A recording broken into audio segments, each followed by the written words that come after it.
Hello दोस्तों, आप सभी का स्वागत है आपके अपने YouTube channel advocate Vijay Pratap Yadav में। मैं आप सभी का दोस्त एडवोकेट विजय प्रताप यादव आप सभी का स्वागत करता हूं। हम लोग सामाजिक न्याय के नायक डॉक्टर भीमराव अम्बेडकर के विषय में बात कर रहे हैं।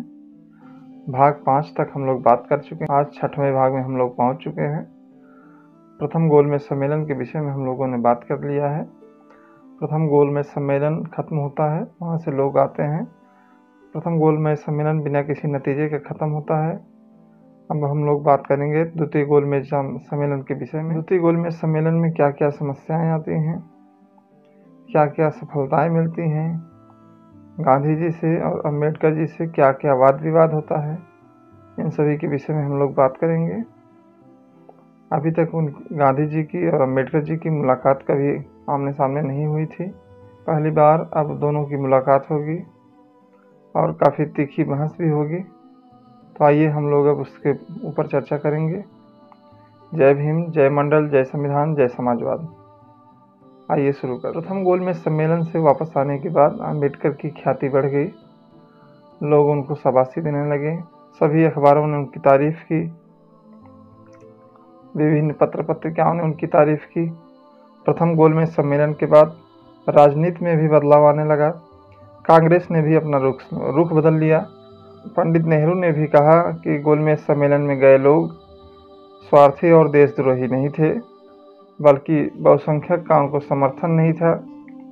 कांग्रेस वहां नहीं गई थी। इसका मतलब जो लोग गए थे वे लोग देशद्रोही नहीं थे। इसके पूर्व में जो कहा गया उसमें कुछ गलतियां हुई होंगी, हम लोग स्वीकार करते हैं। इसके बाद अम्बेडकर साहब बम्बई में चलाए जा रहे एक अस्पृश्यों के हॉस्टल के विषय में जाते हैं। अस्पृश्य छात्र वहाँ प्रदर्शन कर रहे थे हॉस्टल के लिए। अम्बेडकर उन्हें अपना समर्थन देने के लिए जाते हैं, लेकिन पुनः कांग्रेस का दोहरा चरित्र दिखाई देता है। वहाँ पहुँचने पर उन्हें काले झंडे दिखाए जाते हैं। एक बड़ा दल ये साबित करने की कोशिश कर रहा था, इस देश में जो कुछ है हम ही हैं, हमारे अलावा कोई कुछ नहीं है, कुछ नहीं कर सकता। इसी बीच जुलाई में दूसरे गोलमेज सम्मेलन के लिए निमंत्रण पत्र आना शुरू हो जाता है। दूसरे अधिवेशन के लिए जयकर, शास्त्री, सप्रू, सरोजनी नायडू, जिन्ना, मिर्जा इस्माइल, अम्बेडकर को पत्र आते हैं। इसमें सबसे बड़ी बात ये थी, वहाँ के राजा महाराजा ये चाहते थे कि कांग्रेस दूसरे अधिवेशन में आए, किसी भी तरह से आए। इन सभी चीज़ों को लेकर के गांधी और इरविन में समझौता होता है। इरविन कहते हैं, गांधी जी यदि आप लंदन जाएंगे, गोलमेज सम्मेलन में जाएंगे, तो मैं आपकी बातें मानने के लिए तैयार हूँ। गांधी जी उस समय सविनय अवज्ञा आंदोलन चला रहे थे। इरविन ने कहा कि आप इस आंदोलन को रोक दीजिए और आप जो कहेंगे मैं उनकी उस बात को मानूंगा, आपकी बात को। तो गांधी जी कुछ बातों को रखते हैं कि जो राजनीतिक कैदी हैं उन्हें छोड़ दिया जाए, हमें नमक बनाने का परमिशन दिया जाए, और जो भी आंदोलनकारी हैं उनकी जो ज़मीनें जब्त की गई हैं उनको छोड़ दिया जाए। इसमें सबसे मुख्य बात ये थी कि उसी समय भगत सिंह को फांसी होने वाली थी। जब गांधी जी इरविन से मिलने जा रहे थे तो सभी लोगों ने उनको पत्र लिखे, उनसे मिले और उस समय कहा कि गांधी जी इस समय आपका पक्ष सबसे मजबूत है, अंग्रेजी सरकार चाहती है कि आप ज़रूर कॉन्फ्रेंस में जाए, तो आपके पास एक बड़ा अच्छा अवसर है, आप भगत सिंह को बचा सकते हैं। यदि उनकी फांसी को नहीं टलवा सकते हैं तो कम से कम उनकी फांसी को आजीवन कारावास में बदलवा दीजिए। गांधी जी ने कहा कि मैं प्रयास करूंगा। लेकिन वहां जाने के बाद उनको ऐसा लगता था कि भगत सिंह का कद मुझसे ज़्यादा बढ़ रहा है, इनकी पूछताछ पूरे देश में ज़्यादा हो रही है, जन समर्थन उनके साथ है, मेरे साथ जन समर्थन कम हो रहा है, मेरा महत्व घट रहा है। इन सभी चीज़ों को लेकर के गांधी जी वहाँ जाते तो हैं और सभी गांधी जी वहाँ जाते हैं, सभी बातें रखते हैं, कुछ शर्तें तय होती हैं, उधर से भी इधर से भी दोनों तरफ की शर्तें मान ली जाती हैं। बस यही एक शर्त थी जो नहीं मानी गई थी कि भगत सिंह को छोड़ दिया जाए या उनकी फांसी को बदल करके आजीवन कारावास में कर दी जाए। अब गांधी जी इस बात को वहाँ उठाते ही नहीं हैं। बाद में इस चीज़ को लेकर के पूरे देश में विद्रोह भी होता है, जगह जगह प्रदर्शन भी होता है गांधी जी के खिलाफ, कि गांधी जी ने भगत सिंह की फांसी को नहीं रोका। खैर, इस विषय पर हम लोग किसी दूसरे वीडियो में बात करेंगे। अभी हम लोग आगे बढ़ते हैं। वहाँ समझौता होता है, सविनय अवज्ञा आंदोलन रोक दिया जाता है। गांधी जी भी वहाँ गोलमेज सम्मेलन में जाने के लिए तैयार होते हैं, लेकिन गांधी जी को जब पता चलता है कि फिर अंबेडकर को दोबारा पत्र मिला है वहाँ जाने के लिए अस्पृश्य नेता के रूप में, गांधी काफ़ी नाराज़ होते हैं कि अंबेडकर को ही अस्पृश्यों का नेता माना जा रहा है, जबकि मैं भी अस्पृश्यों के लिए बहुत कुछ कर रहा हूँ। और बहुत सारी चीज़ों को लेकर के गांधी नाराज़ होते हैं। अंबेडकर की बढ़ती ख्याति से गांधी नाराज़ होकर पत्र लिखते हैं और आनन फानन में ही कहते हैं, आज रात 8 बजे मैं आपसे मिलना चाहता हूँ। यदि आप खाली हों, यदि आप तैयार हों तो मैं आपके आवास पर ही आकर के वहीं मिलना चाहूँगा। जब यह पत्र अंबेडकर को मिलता है, अंबेडकर जी सोचते हैं कि यदि वे मेरे पास आएंगे, वे बड़े नेता हैं, यदि मेरे पास आएंगे तो लोग यही कहेंगे कि अंबेडकर घमंडी है, इतने बड़े नेता को, इतने बड़े संत को अपने पास बुलाया। तो उन्होंने कहलवाया कि मैं खुद आपसे आकर के मिल लूँगा। इस बीच शाम होते होते उनको काफ़ी बुखार हो गया था। बुखार 106 डिग्री के ऊपर चला जाता है। वे उस स्थिति में नहीं थे कि गांधी जी से मिल सके। उन्होंने पत्र भिजवाया कि गांधी जी, मैं जैसे ही स्वस्थ होता हूँ आपसे आकर के मिलता हूँ। 14 अगस्त को अंबेडकर स्वस्थ होते हैं और गांधी जी से मिलने के लिए जाते हैं। तब तक स्थिति साफ नहीं थी कि गांधी जी गोलमेज सम्मेलन में जाएंगे या नहीं जाएंगे। 14 अगस्त 1931 को अपने साथियों के साथ डॉक्टर अंबेडकर मालाबार हिल्स स्थित मणि भवन में ठहरे गांधी जी से मुलाकात करने के लिए वहां जाते हैं। उस समय गांधी जी उस भवन की तीसरे तल पर बैठे हुए थे। गांधी जी के साथ में शिवतरकर, देवराम नाइक, गायकवाड़, गणपत बुआ, ये सब लोग जाते हैं। अंबेडकर वहां जाते हैं और अंबेडकर वहां पहुंचते हैं तो देखते हैं कि कुछ विदेशी लोग, कुछ महिलाएं इस भी बैठ करके चर्चा कर रहे हैं। अंबेडकर जी वहां बैठ करके कुछ देर इंतजार करते हैं, लेकिन गांधी जी उनको अनदेखा करते हैं कि ऐसा लगता है कि वे अंबेडकर को देख ही नहीं रहे हैं। काफ़ी समय बीत जाता है। अंबेडकर के साथी थोड़ा डरने लगते हैं कि अंबेडकर कहीं गुस्सा न हो जाएं। जब अंबेडकर थोड़ा सा अब नाराज़ होने ही वाले हैं तो गांधी जी उनकी तरफ तिरछी दृष्टि डालते हुए कहा कि आपका क्या कहना है। डॉक्टर अंबेडकर ने कहा कि आपका क्या कहना है, यही सुनने के लिए आपने मुझे बुलाया है, इसलिए मैं आ गया हूँ। आप पहले मुझे बता दीजिए, उसके बाद यदि आप कुछ सवाल पूछेंगे तो मैं उनका उत्तर भी दे दूंगा। गांधी जी ने अंबेडकर की ओर देखते हुए कहा कि मेरी कानों में ऐसी बात पड़ी है कि आप कांग्रेस के खिलाफ हैं और मेरी भी कुछ शिकायतें करते हैं। मैं आपके बचपन से ही, जब आप जन्म नहीं लिए थे तभी से ही अस्पृश्यों के लिए कार्य कर रहा हूँ। ऐसा आपको क्यों लगता है कि आप ही अस्पृश्यों के लिए कार्य कर रहे हैं? मैं कुछ नहीं कर रहा हूँ। मैं बड़ी बड़ी जनसभाएं करता हूँ, बड़े बड़े कार्यक्रम करता हूँ, पत्र पत्रिकाएं निकालता हूँ। हिंदू मुस्लिम की समस्या की अपेक्षा अस्पृश्यता निर्मूलन की समस्या मैं अधिक महत्वपूर्ण और आत्मीयता के साथ करता हूँ।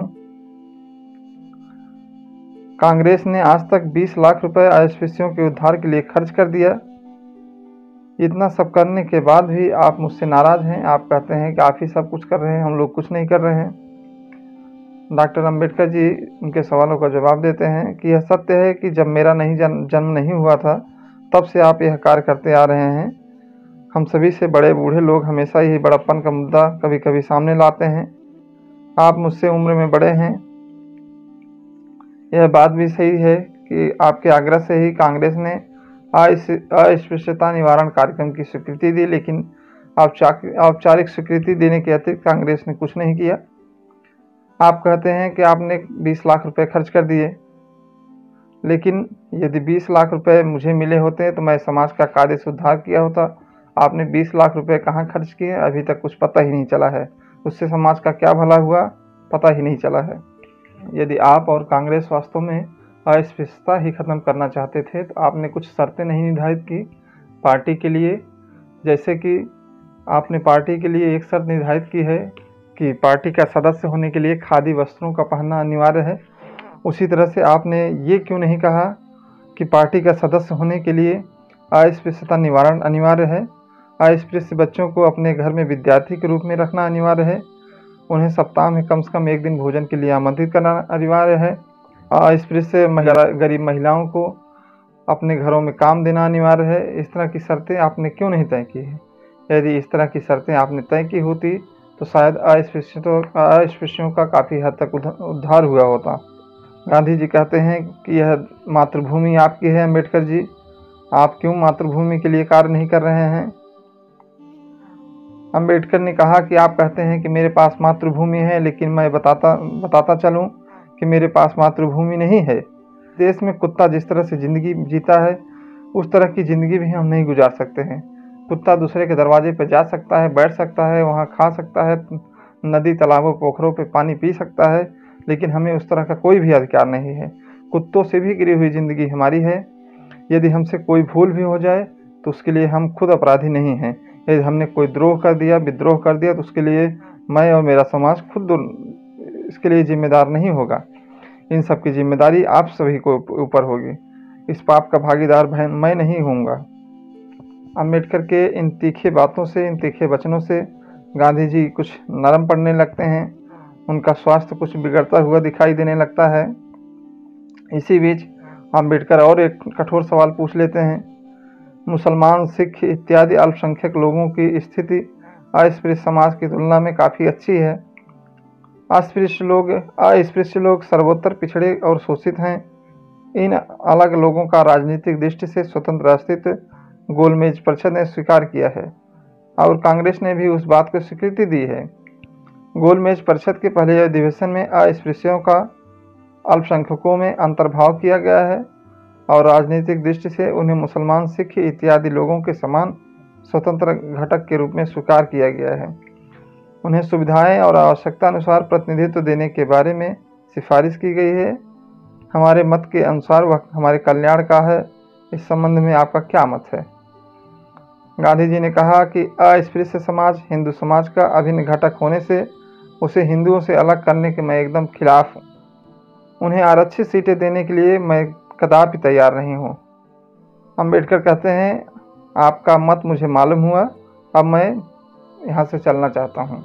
इतना कह करके अम्बेडकर खड़े हुए, गांधी जी को प्रणाम किया, नमन किया, वहाँ से चले गए और गांधी जी उन्हें देखते ही रह गए। उनकी बातों को अपने मन में सोचते रहे। उनकी बातें गांधी जी के मन में तीर की तरह क्या खत्म होता है। 15 अगस्त 1931 को सभी लोग लंदन जाने के लिए तैयार होते हैं।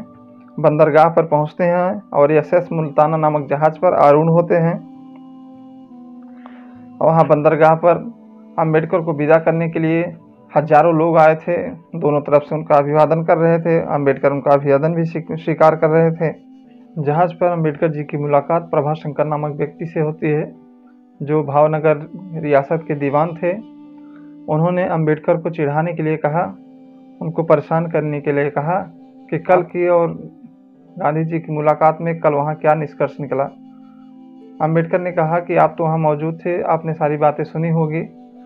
इस पर उन्होंने कहा कि आप लोगों के बैठक के बीच से ही निकल गया था। उसके बाद गांधी जी ने भी मुझसे पूछा था कि आप हमारी बैठक से बीच में क्यों बाहर निकल गए थे। उस पर मैंने गांधी जी को उत्तर दिया कि हिंदू धर्म शास्त्रों में लिखा है कि अगर कोई निंदक महान विभूति के बारे में अनादर के साथ बोलने लगे और उसकी जबान उसी जगह पर छाटी नहीं जा सकती है, तो उस भाषण को सुनने वाले एक क्षण भी वहाँ नहीं रुकना चाहिए। अगर वैसा करना संभव न हो तो कान बंद कर लेने चाहिए। जरा सा इस बात को सोचिए कि एक बड़ा व्यक्ति किस बारे में बात कर रहा है। ये बहुत बड़ी जातिवादी बात है, जो उस समय उनको परेशान करने के लिए बोलता है कि आपकी जबान वहाँ काट देनी चाहिए थी, आप जिस तरह से बात कर रहे थे इतने महान व्यक्ति से। और इस बात को सुनकर के अम्बेडकर गुस्सा नहीं होते हैं, बल्कि मुस्कुराते हैं उसकी नादानी पर और पूछते हैं, क्यों सर प्रभाशंकर जी, आपके इस धर्मशास्त्र में ढोंगी और खुशामद करने वाले लोगों को क्या कहते हैं? बाढ़ सही स्थल पर एकदम लग गया था। प्रभाशंकर घायल हुए। वे उनके कहने का अर्थ समझ चुके थे कि खुशामदी करने वाला व्यक्ति कौन है। प्रभाशंकर कहते हैं, आपके कहने का मतलब मैं खुशामद करने वाला व्यक्ति हूँ, सिफारिश करने वाला व्यक्ति हूँ। अम्बेडकर जी कहते हैं बिल्कुल आप वही इस समय वही कर रहे हैं। इससे प्रभाशंकर खिन्न हो जाते इससे प्रभाशंकर उनकी बात को सुन करके खिन्न हो जाते हैं और शांत पड़ जाते हैं। दोबारा कोई बात उनसे नहीं बोलते हैं। जहाज वहाँ से निकल पड़ता है। रास्ते में से कई पत्र उन्होंने भारत में लिखे, अपने मित्रों को लिखे, यहाँ के हो रहे कार्यों को आगे बढ़ाने के बारे में लिखा। 29 अगस्त को डॉक्टर अम्बेडकर लंदन पहुँचते हैं और पहुँचते ही सर्दी, जुकाम, बुखार और दस्त से पीड़ित हो जाते हैं। ये समस्या काफ़ी बढ़ जाती है, उनकी हालत काफ़ी नाजुक हो जाती है और अपने मित्र शिवतरकर को वहाँ से पत्र लिखते हैं और बताते हैं कि शिवतरकर, मेरी हालत यहाँ काफ़ी ख़राब हो चुकी है, तुम रमा से ये मत बताना कि मैं यहाँ बीमार पड़ गया हूँ। 7 सितंबर से उन्हें कुछ आराम मिलना शुरू होता है। इस बीच गांधी जी भी जब जान जाते हैं कि अम्बेडकर वहाँ पहुँच चुके हैं, अब अपने वर्ग की बात रखेंगे, हो सकता है कि इस बार उनकी बात मान भी ले जाए, उन्हें अलग निर्वाचन क्षेत्र भी मिल जाए। इन सभी बातों से परेशान होकर के गांधी जी ने मन बनाया कि अब उनको रोकना ही होगा। इन सभी चीज़ों को सोचकर वे भी वहाँ से रवाना होते हैं दूसरे गोलमेज सम्मेलन में जाने के लिए। अभी तक तो उनका रुख साफ नहीं था, लेकिन अम्बेडकर के वहाँ के पहुँचने के बाद ये भी वहाँ से निकलते हैं। 29 अगस्त को गांधी जी वहाँ से निकलते हैं और 12 सितंबर को लंदन पहुँच जाते हैं। परिषद का कार्य 7 सितंबर को शुरू हो जाता है। 15 सितंबर को अपने पहले भाषण में गांधी ने कहा कि कांग्रेस किसी धर्म, वर्ग, किसी जाति की संस्था नहीं है, बल्कि ये पूरे भारत की प्रतिनिधित्व है, ये पूरे भारत का प्रतिनिधित्व करती है। इसमें अस्पृश्यता निवारण और हिंदू मुस्लिम एकता की भी बात करती है यह संस्था, और इस संस्था ने मुझे एकमात्र प्रतिनिधि के रूप में चुना है और उस संस्था के प्रतिनिधि की हैसियत से मैं यहाँ बोल रहा हूँ। इसके आगे गांधी जी ने कहा, मैं आपके सम्मुख यह दावा कर रहा हूँ कि कांग्रेस केवल ब्रिटिश हिंदुस्तान की ही नहीं, रियासती जनता के 85 से 95% लोगों का प्रतिनिधित्व करती है। उस पर अम्बेडकर ने कहा कि आप उन 15% से 5% लोगों की बात क्यों नहीं करते हैं? कौन वे लोग हैं जिनका प्रतिनिधि आप नहीं हैं? इस पर गांधी जी एकदम खामोश हो जाते हैं। इसी दिन अम्बेडकर का भी भाषण होता है। उन्होंने कहा कि रियासतदारों की मांगें अंधेपन से यह सीमित स्वीकार नहीं करेगी। यह सुनकर के बीकानेर तुरंत खड़े हुए। उन्होंने कहा कि हम भी कोरा चेक लिए नहीं बैठे हैं कि आप जो कह देंगे वही होगा। अपने मुद्दे का विश्लेषण करते हुए अम्बेडकर ने कहा कि किसी रियासतदार को संघ राज्य में शरीक होने से पहले यह सिद्ध करना चाहिए कि अपनी प्रजा का समाज जीवन सुसंस्कृत करने के लिए समर्थ है। साथ ही उनको संघ राज्य के विधानमंडल में लोक नियुक्त सदस्य भेजने की शर्त स्वीकार करनी पड़ेगी। दूसरे दिन के भाषण में गांधी जी ने सभी नेताओं को परेशान करने के लिए उनका उपमर्दन करना शुरू कर दिया। वे कहने लगे कि ये जो लोग नियुक्त किए गए हैं ये लोक नियुक्त नहीं है, ये सरकार नियुक्त हैं। जबकि गांधी जी खुद सरकार नियुक्त ही थे, लेकिन वे कटाक्ष करते हैं कि ये सभी लोग लोक नियुक्त नहीं हैं, इसलिए अब सही उचित राय नहीं दे रहे हैं, देश के हित में बात नहीं कर रहे हैं, ये सभी लोग अपने अपने पक्ष की बात कर रहे हैं। 18 सितंबर को संविधान समिति की बैठक में अम्बेडकर ने गांधी जी से एक महत्वपूर्ण सवाल किया कि संघ राज्य के विधानमंडल और संघ राज्य के कार्यकारिणी मंडल का स्वरूप कैसा हो। इस संबंध में गांधी जी ने जो विचार प्रस्तुत किए, पता नहीं वे खुद गांधी जी के थे या कांग्रेस के थे। उसी दिन पंडित मदन मोहन मालवीय ने अपने भाषण में कहा कि सरकार ने प्राथमिक शिक्षा पर अगर आवश्यकता अनुसार पैसा खर्च किया होता तो अब तक अस्पृश्यता कब की खत्म हो गई होती। अम्बेडकर ने कहा कि मुझको देख लीजिए, मैं इतना पढ़ लिख गया हूँ, विदेशों से भी पढ़ कर के आया हूँ, उच्च डिग्री भी हासिल किया हूँ, लेकिन क्या मेरे साथ अस्पृश्यता खत्म हो गई? क्या मेरे साथ भेदभाव नहीं होता है? हर जगह मेरे साथ भेदभाव हुआ, चाहे नौकरी से लेकर के चाहे किसी भी पद पर मैं रहा हूँ, हर जगह भेदभाव हुआ है। इस पर पंडित मदन मोहन मालवीय शांत हो जाते हैं। ये सभी चर्चाएं होते होते सितंबर का तीसरा सप्ताह आ जाता है। 28 सितंबर को अल्पसंख्यक समिति की बात होने वाली थी, जिसमें मुस्लिम पक्ष का और अस्पृश्य वर्ग अपनी बातें रखने वाला था। इसी बीच गांधी जी के पुत्र देवदास गांधी अम्बेडकर से उनकी मुलाकात करवाते हैं। अम्बेडकर उनके सामने अपनी सभी मांगों को रखते हैं। गांधी जी ने कहा कि यदि सभी लोग आपकी मांग को स्वीकार करेंगे तो हम भी स्वीकार कर लेंगे। तय समय के अनुसार 28 सितंबर 1931 को अल्पसंख्यक समिति का कार्य प्रारंभ हो गया। गोलमेज परिषद के अध्यक्ष ने कहा, अल्पसंख्यक की समस्या से हम सब दिग्मूढ़ हो गए हैं, परेशान हैं, सभी लोग अपनी अपनी बात कर रहे हैं। किसी में कोई एक मत नहीं है। कुछ प्रतिनिधियों ने हमें सूचना दी है कि सरकार इस मामले में कोई पंच नियुक्त कर दे, लेकिन पंच की परिकल्पना सभा को स्वीकार नहीं होगी। इस पर आगा खान ने कहा, महात्मा गांधी मुसलमान नेताओं से आज रात मिलने वाले हैं, इसलिए आज बैठक स्थगित की जाए। आगा खान की सूचना पर पंडित मालवीय जी ने समर्थन भी किया। अब यहाँ से गांधी जी की और एक कूटनीति कहें या षड्यंत्र कहें, उसका भी मुख्य रूप से उजागर होता है। मुस्लिम नेताओं का समूह गांधी जी से मिलने के लिए जाता है। रात्रि के समय में गांधी जी और मुस्लिम नेताओं की मुलाकात होती है। गांधी जी मुस्लिम नेताओं की जो 14 मांगे थी उनको एक पत्र में लिख करके नीचे सिग्नेचर करके दे देते हैं और उनकी सभी मांगों को मान लेते हैं। मुस्लिम लीग ने कहा कि आपको हम इसके बदले में क्या दे सकते हैं। गांधी जी ने कहा कि कल अम्बेडकर जब अपनी बात को रखें तो आप लोग विरोध करिएगा, उनके खिलाफ बात कीजिएगा। मुस्लिम लीग के जितने भी सदस्य थे उन्होंने कहा कि ऐसा हम लोग क्यों करेंगे, वे लोग भी तो अपने हक की ही मांग कर रहे हैं, इतने दिन से दबे कुचले हैं। इसके बाद मुस्लिम लीग के सभी सदस्य वहाँ से चले जाते हैं और जा कर के अम्बेडकर से मिलते हैं और अम्बेडकर को सारी बात बताते हैं। 1 अक्टूबर को परिषद की सभा जैसे प्रारंभ होती है, पुनः गांधी जी 1 सप्ताह की मोहलत मांगते हैं कि हमें 1 सप्ताह और दे दिया जाए। अभी मुस्लिम नेताओं से बातचीत चल रही है कुछ समझौते को लेकर के। परिषद ने अनुमति दे दी, अम्बेडकर ने भी कहा ठीक है। 8 अक्टूबर को पुनः मीटिंग प्रारंभ होती है। गांधी जी स्वीकार करते हैं कि हम समझौता नहीं करा पाए, बड़े परेशान हैं हम लोग, समझौता नहीं हो पाया है, इस समझौते में विफलता ही मिली है, इसलिए इस सभा को, इस सम्मेलन को अनिश्चित काल के लिए स्थगित कर दिया जाए। इस पर अम्बेडकर ने करारा उत्तर दिया। उन्होंने कहा कि गांधी ने करार भंग किया है। समझते हैं कि आप ही अस्पृश्यों के नेता है या अल्पसंख्यकों के नेता हैं, लेकिन यहाँ सभी को अपना अपना नेता चुनने का अधिकार है और अस्पृश्यों का नेता यहाँ केवल मैं हूँ और उसके सिवा कोई नहीं है। महात्मा गांधी कहते हैं कि हमारी अपेक्षा कांग्रेस ही अस्पृश्यों की सच्ची प्रतिनिधि है।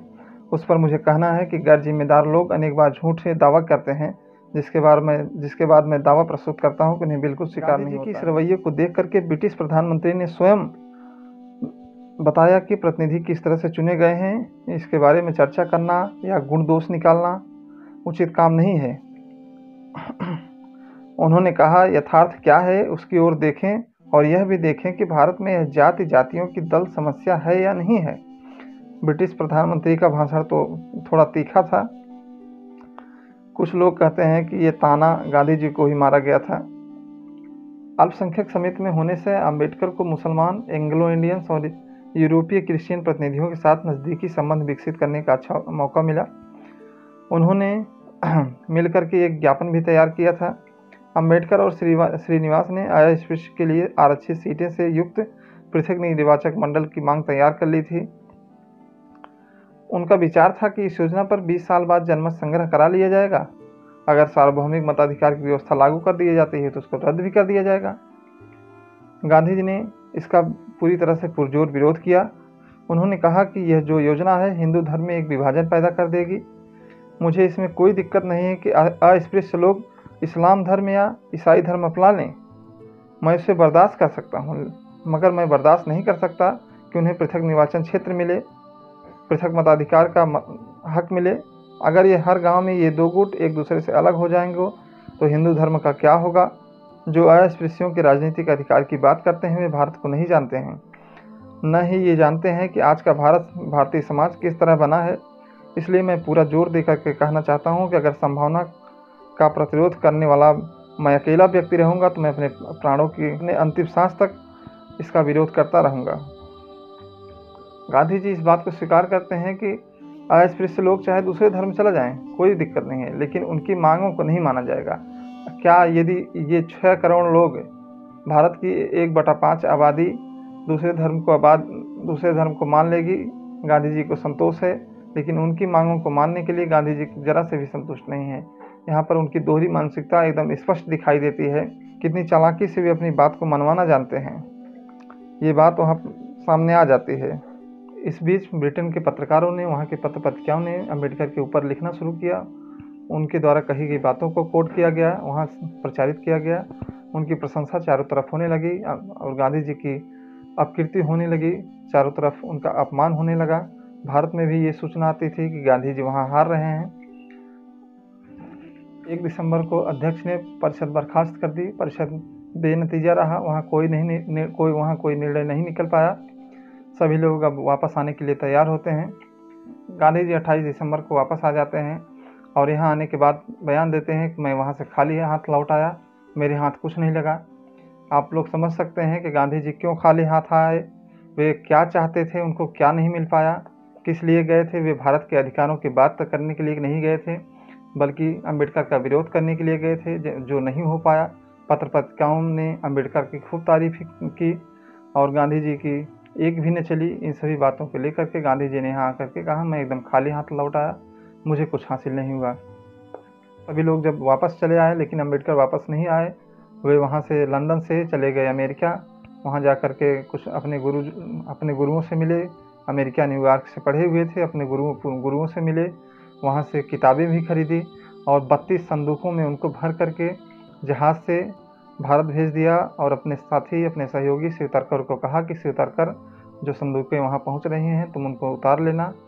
गांधी जी 28 दिसंबर को बंदरगाह पर पहुँचने वाले थे। ऐसी सूचना पा करके उन्होंने जो वहाँ पर अस्पृश्यों का विरोध किया था, उनके अधिकारों का जो विरोध किया था, उन सभी बातों को लेकर के तकरीबन 3000 अस्पृश्य वर्ग के व्यक्ति बंदरगाह पर अपना विरोध दर्ज करवाने के लिए, गांधी जी से मिलने के लिए वहाँ पहुँचते हैं। गांधी जी 28 दिसंबर को जब बंदरगाह पर उतरते हैं तो अस्पृश्य वर्ग के व्यक्ति उनको काले झंडे दिखाते हैं। इन बातों को लेकर के कांग्रेसी और अस्पृश्य वर्गों में लड़ाई हो जाती है, लाठी डंडे चलते हैं, माहौल वहाँ का काफ़ी ख़राब हो जाता है। अहिंसा के पुजारी कहे जाने वाले गांधी जी के सामने हिंसा हो रही, सारा काम निपटा करके वहाँ से रवाना होते हैं। 29 जनवरी 1932 को अम्बेडकर साहब बम्बई पहुँचते हैं। उनका जोरदार स्वागत किया जाता है। इस तरह से दूसरे गोलमेज सम्मेलन की बात खत्म होती है। अब अगली कड़ी में अगले विषय पर चर्चा करेंगे। पुणे करार पर हम लोग चर्चा करेंगे। अम्बेडकर और गांधी जी के बीच किस तरह से पुणे पैक्ट हुआ, वे कौन सी परिस्थितियाँ थीं, क्यों मजबूर हुए अम्बेडकर साहब, इन सभी चीज़ों को लेकर के हम लोग अगले भाग में बात करेंगे। तब तक के लिए आप सबको बहुत बहुत धन्यवाद। चैनल को देखते रहिए, सब्सक्राइब कीजिए, लाइक कीजिए, कमेंट कीजिए। चूँकि आप चैनल को सब्सक्राइब किए रहेंगे तो अगली वीडियो जैसे ही आएगी आपको तुरंत नोटिफिकेशन मिल जाएगा। बहुत बहुत धन्यवाद। जय भीम, जय मंडल, जय संविधान, जय समाजवाद।